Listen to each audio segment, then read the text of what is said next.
واحد باريس، عربي ايجيبت، بقولوني عربي.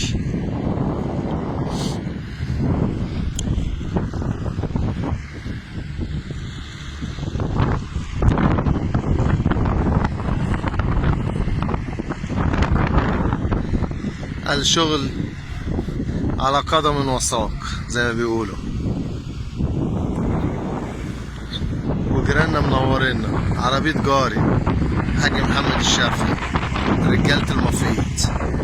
عربيتي انا راحت في ابو نكلة باظت،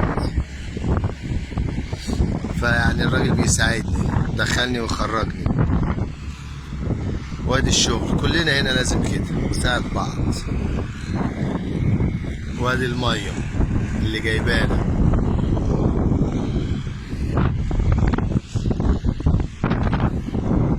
واحد باريس اللي هتبقى منتجع مفيش زيه، مش في مصر، في العالم. افتكروا الكلمة دي، افتكروا الكلمة دي. هيبقى منتجع مفيش زيه في العالم، طبيعي، منتجع بيئي طبيعي نمرة واحد ان شاء الله. ان شاء الله، ان شاء الله. مع السلامة.